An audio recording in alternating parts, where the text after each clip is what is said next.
ಮದುವೆ ನಿರಾಕರಿಸಿದ ಪ್ರಿಯತಮೆ, ಇನ್ನೊಬ್ಬನ ಜೊತೆ ಸಂಬಂಧ ಶಂಕೆ.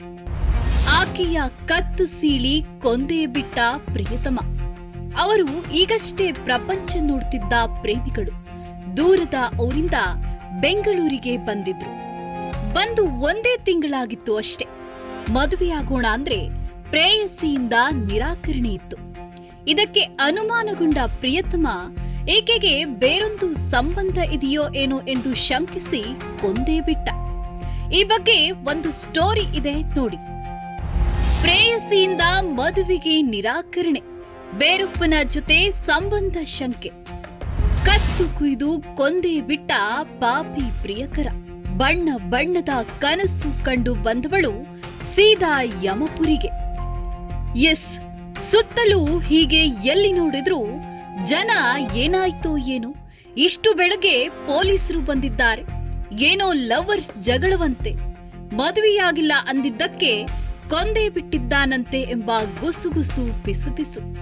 ಹೌದು, ಇಷ್ಟೆಲ್ಲ ದೃಶ್ಯಗಳು ಕಂಡು ಬಂದಿದ್ದು ಬೆಂಗಳೂರಿನ ಬೆಳ್ಳಂದೂರು ಸಮೀಪ ದೊಡ್ಡಕನ್ನಹಳ್ಳಿಯಲ್ಲಿ.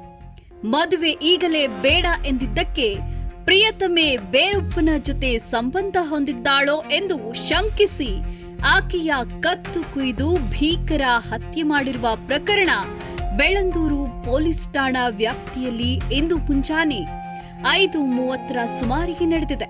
ಸಿಕ್ಕಿಂ ಮೂಲದ ಹಂಗ್ಮ 22 ವರ್ಷದ ಯುವತಿಯನ್ನ ಭೀಕರವಾಗಿ ವೆಸ್ಟ್ ಬೆಂಗಾಲ್ನ ಡಾರ್ಜಿಲಿಂಗ್ ಮೂಲದ ಪ್ರಿಯಕರ 22 ವರ್ಷದ ಫುರ್ಬಾ ಲೇಪ್ಸಾ ಹತ್ಯೆ ಮಾಡಿದ್ದಾನೆ. ಸರ್, ಎಷ್ಟು ದಿನದಿಂದ ಇಲ್ಲಿ ಬಾಡಿಗೆ ಸರ್? ನಿಮ್ಗೆ ಯಾವಾಗ ಗೊತ್ತಾಯ್ತು? ನಮಗೆ ಇಲ್ಲಿ 1 ವರ್ಷದಿಂದ ಇಲ್ಲೇ ಇದ್ರು. ಅವ್ರಿಗೆ ಲೀಸ್ಗೆ ಹಾಕೊಂಡಿದ್ದಾರೆ, 4.5 ಲಕ್ಷ ಹಾಕೊಂಡಿದ್ದಾರೆ. ಅವರಿಬ್ಬರು ಗಂಡ ಇದ್ದಿದ್ದಾರೇ ಇದ್ದರು. ಅವರು ಇದ್ದು ಇಲ್ಲೇ ಮನೆ 2 ಆಟೋ ಮುಗಿದಿದ್ದೇನೆ. ನನಗೆ ಇಬ್ಬರು ಇದ್ದಿದ್ದೇನೆ. ಮೊನ್ನೆ ನೈಟು ಸೂಸೈಡ್ ಮಾಡ್ಕೊಂಡಿದ್ರು. ಅಂದರೆ ಯಾವಾಗಾದ್ರೂ ಜಗಳ ಮಾಡೋದು ಆ ಥರ ಏನಾದ್ರು ಮಾಡ್ತಿದ್ರು? ಜಗಳ ಏನಿಲ್ಲ, ಮಾಮೂಲಿ ಸಣ್ಣ ಪುಟ್ಟ ಎಲ್ಲ ಜೊತೆಗೆ ಬರೋರು, ಜೊತೆಗೆ ಹೋಗೋರು, ಆರಾಮಾಗಿ ಇದ್ರು. ಓಕೆ, ಜೊತೆಲೇ ಇದ್ರು ಸರ್ ಇಬ್ಬರು? ಇಬ್ಬರು ಜೊತೆ. ಏನಂತ ಹೇಳ್ಕೊಂಡಿದ್ರು ಸರ್? ಗಂಡ ಹೆಂಡ್ತೀನಿ, ನಾವು ಲವರ್ಸು, ಮದುವೆ ಆಯ್ತೀವಿ. ಬೆಳಿಗ್ಗೆ ವಿಚಾರ ಹೆಂಗ್ ಗೊತ್ತಾಯ್ತು ಸರ್? ಏನಾಯ್ತು ಸರ್? ಒಳಗಡೆ ಏನೇನಿತ್ತು? ಅವ್ರ ಫಾದರ್ಗೆ ಏನೋ ಗೊತ್ತಾಯ್ತು ಅಂತ ಮ್ಯಾಟ್ರು. ಫಾದರ್ಗೆ ಗೊತ್ತಾದ್ಮೇಲೆ ಅವರು ನಮ್ಮ ಓನರ್ಗೆ, ಆ ಬಿಲ್ಡಿಂಗ್ ಓನರ್ಗೆ ಅವ್ರ ಅಪ್ಪರು ಫೋನ್ ಮಾಡಿ ಹೇಳಿದ್ರು. ಫೋನ್ ಮಾಡಿ ಹೇಳಿದಾಗ ಅವ್ರು ಮೆಸೇಜ್ ಮಾಡಿದಾಗ ನಾವು ಕದ ತಟ್ಟಿದ್ದು, ನಾವು ಓನರೆಲ್ಲ. ಆಮೇಲೆ ಕದ ಯಾರು ತೆಗಿಲಿಲ್ಲ. ತೆಗೆದಾದ್ಮೇಲೆ ನಾವು ಆಮೇಲೆ ಪೊಲೀಸ್ನವ್ರು 101 ಫೋನ್ ಮಾಡಿದ್ದು. ಓಕೆ, ಫೋನ್ ಮಾಡಿದ್ಮೇಲೆ ಅವ್ರು ಬಂದರು. ಅವ್ರು ಬಂದಮೇಲೆ ಆಮೇಲೆ ಆಟೋಕೊಳ್ಳಲ್ಲಿ ತೆಗೆದು ಪೊಲೀಸ್ನ ಕ್ಯಾಮ್ರಾ ಇಟ್ಕೊಂಡು ಫೋಟೋ ತೆಗೆದ್ರು. ಸ್ವಲ್ಪ ಉಸಿರಾಡ್ತಾ ಇತ್ತು. ನಮ್ಮ ಪೊಲೀಸ್ನವ್ರಿಗೆ ಹೇಳಿದೆ ಉಸಿರಾಡ್ತಾ ಇದ್ದಾಗ. ಆಮೇಲೆ ಅವ್ರು ಆಂಬುಲೆನ್ಸ್ ತರಿಸಿ. ನೀವು ಕೇಳಿದ್ರೆ ಅವ್ರನ್ನ ಏನಾದ್ರು ಹೇಳ್ತಿದ್ರು? ಅವ್ರೇನು ಹೇಳಿಲ್ಲ, ಎಬ್ಬರಿಸೇ ಇಲ್ಲ. ಫುಲ್ಲು ಇದರಲ್ಲಿ. 1 ತಿಂಗಳ ಹಿಂದೆಯಷ್ಟೇ ಇಬ್ಬರು ಬೆಂಗಳೂರಿಗೆ ಬಂದಿದ್ದು ಹಂಗ್ಮ ಸಲೂನ್ನಲ್ಲಿ ರಿಸೆಪ್ಷನಿಸ್ಟ್ ಆಗಿ ಕೆಲಸ ಮಾಡ್ತಾ ಇದ್ಲು. ಹಾಗೆ ಪ್ರಿಯಕರ ಫುರ್ಬಾ ಲೇಪ್ಸಾ ಖಾಸಗಿ ಹೋಟೆಲ್ನಲ್ಲಿ ವೇಟರ್ ಆಗಿ ಕೆಲಸ ಮಾಡ್ತಾ ಇದ್ದ. ಹಂಗ್ಮಾಗೆ ಇನ್ನೊಬ್ಬ ಬಾಯ್ ಫ್ರೆಂಡ್ ಇದ್ದಾನೆ ಎಂಬ ಅನುಮಾನ ಪ್ರಿಯಕರನಿಗೆ. ಈ ವಿಚಾರವಾಗಿ ಇಬ್ಬರ ನಡುವೆ ಆಗಾಗ ಜಗಳವೂ ಕೂಡ ಆಗ್ತಿತ್ತಂತೆ. ಇದೇ ರೀತಿ ಈ ದಿನ ಮುಂಜಾನೆ 5:30 ಸುಮಾರಿಗೆ ಆರಂಭವಾದ ಜಗಳ ಮಾತಿಗೆ ಮಾತು ಬೆಳೆದು ಅಡುಗೆ ಮನೆಯಲ್ಲಿದ್ದ ಚಾಕುವಿನಿಂದ ಇರಿದು ಆಕೆಯನ್ನ ಕೊಲೆ ಮಾಡಿದ್ದಾನೆ ಎನ್ನಲಾಗ್ತಾ ಇದೆ. ಪ್ರಸ್ತುತ ಪ್ರಕರಣವನ್ನ ದಾಖಲಿಸಿಕೊಂಡಿದ್ದ ಬೆಳ್ಳಂದೂರು ಪೊಲೀಸರು ಆರೋಪಿಯನ್ನ ಬಂಧಿಸಿ ಹೆಚ್ಚಿನ ತನಿಖೆಯನ್ನ ಕೈಗೊಂಡಿದ್ದಾರೆ. ಬೆಳ್ಳಂದೂರು ಪೊಲೀಸ್ ಸ್ಟೇಷನ್ ಲಿಮಿಟ್ಸ್ನಲ್ಲಿರುವಂಥ ದೊಡ್ಡಕನ್ನಹಳ್ಳಿ ಲಿಮಿಟ್ಸ್ನಲ್ಲಿ ಒಂದು ಲೇಡಿ ಮರ್ಡರ್ ಆಗಿರುತ್ತಂತ ಇನ್ಫಾರ್ಮೇಷನ್ ಬರುತ್ತೆ. ವಯಸ್ಸೆಲ್ಲ ಅವರು ಇಮಿಡಿಯೇಟ್ಲಿ ಅಟೆಂಡ್ ಮಾಡ್ತಾರೆ.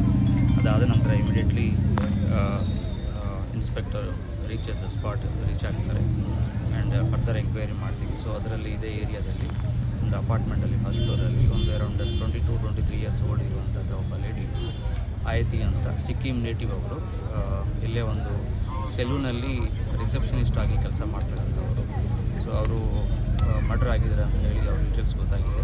ಸೊ ಅವರ ಹಿನ್ನೆಲೆ ನೋಡುವಾಗ ಅವರು ಮತ್ತು ಅವ್ರ ಜೊತೆಗೆ ಅವರು ಯಾರು ರಿಲೇಷನಲ್ಲಿ ಇದ್ದವರು ಒಬ್ಬರು accused so far is a suspect in this case. ಅವರು ಆಲ್ಮೋಸ್ಟ್ ಒಂದು ತಿಂಗಳ ಹಿಂದೆ ಬ್ಯಾಂಗ್ಳೂರಿಗೆ ಕೆಲಸಕ್ಕೆ ಅಂತ ಬಂದಿದ್ದಾರೆ.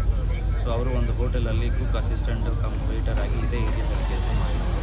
ಸೊ ಮಾರ್ನಿಂಗ್ ಒಂದು ಅವರ ರಿಲೇಷನ್ಸ್ ಬಗ್ಗೆ ಒಂದು ಮತ್ತು ಬೇರೆ ರೀತಿಯಲ್ಲಿ ಯಾವುದು ರಿಲೇಷನ್ಸ್ ಇರ್ಬೋದು ಅನ್ನೋ ಒಂದು ಸಸ್ಪೆಕ್ಟ್ನಲ್ಲಿ ಇವರಿಬ್ಬರಿಗೆ ಜಗಳ ಆಗುತ್ತೆ. ಆ ಆರ್ಗ್ಯುಮೆಂಟ್ನಲ್ಲಿ ಕಿಚನಲ್ಲಿ ಇರುವಂಥ ಒಂದು ನೈಫ್ ಕತ್ತಿ ತಗೊಂಡು ಅವರ ಕುತ್ತಿಗೆನ ಇವರು ಸೆಳೆಯೋದು ಆಗಿದೆ ಅಂತ ಪ್ರೈಮ್ ಆಫೀಸಿಸಿ ನಾವು ಕ್ರೈಮಿಂದ ಗೊತ್ತಾಗ್ತಾ ಇದೆ. ಸೊ ಈಗಾಗಲೇ ಅಕ್ಯೂಸ್ ಯಾರು ಅಂತ ನಮಗೆ ಗೊತ್ತಾಗಿದೆ. ಆ್ಯಂಡ್ ಅವರು ಅಬ್ಸ್ಕಾಂಡಿಂಗ್ಗೆ ಟ್ರೈ ಮಾಡ್ತಾ ಇದ್ದಾಗ ಆಲ್ರೆಡಿ ನಮ್ಮವರು ಅದನ್ನು ಕಸ್ಟಡಿನಲ್ಲಿ ತಗೊಂಡಿದ್ದೀವಿ.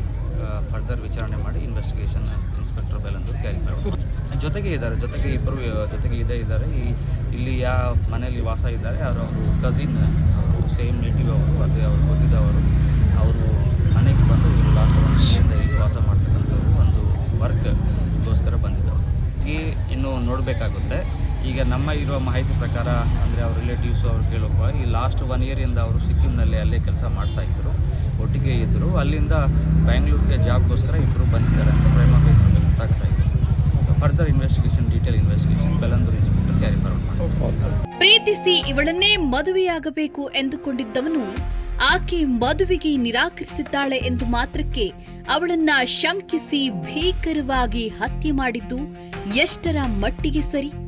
ನೂರಾರು ಕನಸು ಕಂಡು ಇವನ ಜೊತೆ ಬದುಕಬೇಕೆಂದು ದೂರದ ಊರಿನಿಂದ ಬೆಂಗಳೂರಿಗೆ ಬಂದವಳಿಗೆ ಪ್ರಿಯಕರನಿದ್ದಲ್ಲೇ ಸಾವಿನ ಮನೆ ಸೇರುವ ಶಿಕ್ಷೆ ದುರಂತವೇ ಸರಿ. ಪೊಲೀಸರು ಪ್ರಕರಣವನ್ನ ದಾಖಲಿಸಿಕೊಂಡು ತನಿಖೆಯಲ್ಲಿದ್ದಾರೆ.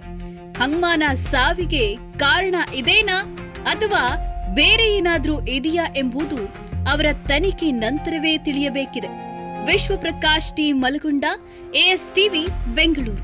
ಅಪರಾಧಕ್ಕೆ ಸವಾಲು ದಿನಪತ್ರಿಕೆ ಜೊತೆಗೆ ಡಿಜಿಟಲ್ ನಲ್ಲಿ ಹೊಸ ರೂಪ